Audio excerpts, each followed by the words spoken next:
mga baterya nyo sa motor na lobat na, huwag isayang at gawa ng paraan mga idol. Gaya dito sa ginawa ko, no. Bali, DIY ang ginawa ko dito. So nung binuksan ko, wala nang laman, wala na siyang tubig. So ang ginawa ko, nilagyan ko ng mineral water. Mineral water lang mga idol ang ilagay nyo rito.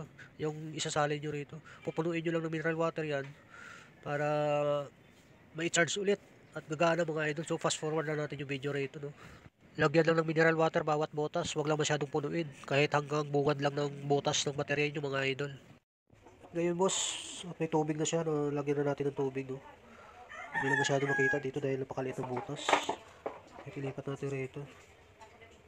So, hindi masyado nakikita dahil maliit yung butas. So kapag naglagay kayo ng tubig mga boss, ano lang, kahit hanggang, ano lang, kahit hanggang dito lang mga boss, isakto nyo lang hanggang dito yung laman ng tubig nyo para hindi umapaw. Hindi kasi nakikita dyan, maliit yung butas nyo. Pero okay na to, goods na to mga boss. Lalagyan na natin. So ngayon ilalagay na natin yung takip nyo. So ilalagay na natin yung takip nyo, yung rubber nyo dito sa ano. So babalik lang natin dito, no. Tapos dito, matapos ito natin gawin na lalagyan na natin ng tubig, charge na natin to. Papacharge na natin, titignan natin kung goods ba, goods na ano, kung gumagana talaga.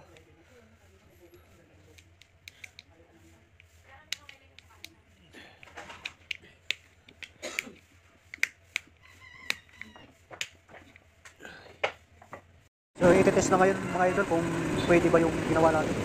So ayun, goods na goods, magana naman. Goods naman yung ginawa mga bossing, sila charge na. So atay na lang natin mga full charge para matry natin mamaya kung gagana doon sa mga motor natin. Update tayo sa battery natin mga idol, okay na, na-charge na natin. At okay naman, nag-charge naman siya. So ano pang mainit-init pa, sariwa pa mainit-init. So uwi na tayo para ikabit na natin sa bahay. Kabit na natin sa motor natin, uwi na tayo. So dito na tayo sa bahay ngayon, no? Natapos na natin yung charge yung baterya natin. So kakabit na natin ito ngayon. Tatry na natin kung gumagana mga idol.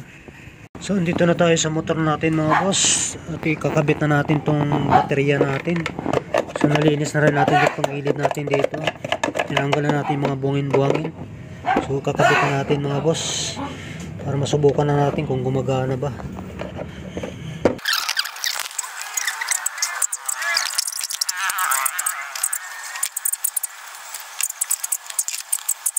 So nakabit na natin mga idol. Try na natin isusi. Open na natin yung engine niya, no. Try natin kung gumagana na. Uy, parang goods na. Yun, ayos mga boss.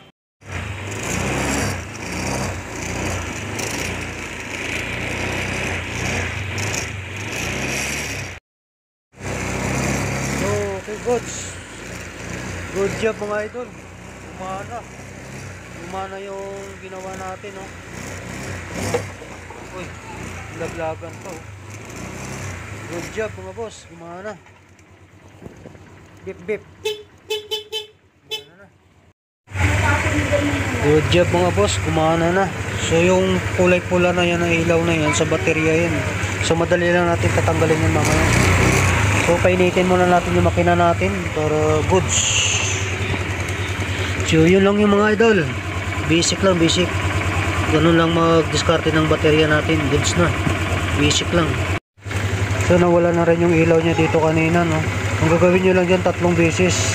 Off, on, off, on, off, on yung engine. 3 beses lang. Goods na.